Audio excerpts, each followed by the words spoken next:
જૂનાગઢ જિલ્લા પંચાયતના જુથળ સીટ પર આમ આદમી પાર્ટીના નેતા પિયુષ પરમારની કારમી હાર। આમ આદમી પાર્ટી ગુજરાત બક્ષી પંચના પ્રદેશ અધ્યક્ષના નેતા પિયુષ પરમાર માટે મોટો ઝટકો। ભાજપના કાથળભાઈ સિંધવના 1800 મતોથી જંગી વિજય। આમ આદમી પાર્ટીના પ્રદેશ પોતાના ભાઈને જીત ન અપાવી શક્યા।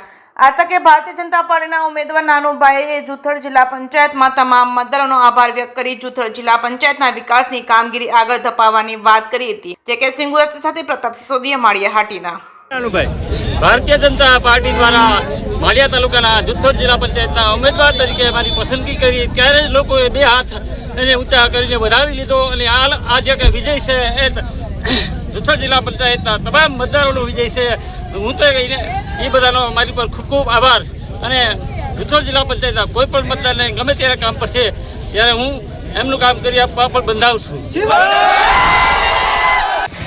હું માનસિંહ રાખાણી તાલુકા પંચાયતનો સભ્ય હતો હું રાઠોડા સીટ ઉપરથી અને અમારા જિલ્લા પંચાયતના ઉમેદવાર કાથળભાઈ ગોદરભાઈ સિંધવ ઉર્ફે નાનુભાઈ ને જંગી બહુમતીથી 1313 મતથી જીતાડ્યા। અમારા 15 ગામ અને 4 તાલુકા પંચાયતનો બધાનો ખૂબ ખૂબ આભાર અને 4 તાલુકા પંચાયતમાંથી 3 તાલુકા પંચાયતમાં ભાજપમાં જીતા છીએ, ભાજપ જીત્યું છે ત્યાં અને અમારા મતદારોનો ખૂબ ખૂબ આભાર કે આટલા જંગી બહુમતી જીતાડે એ બદલ અમે કાયમી મતદારોનો આભારી રહેશું।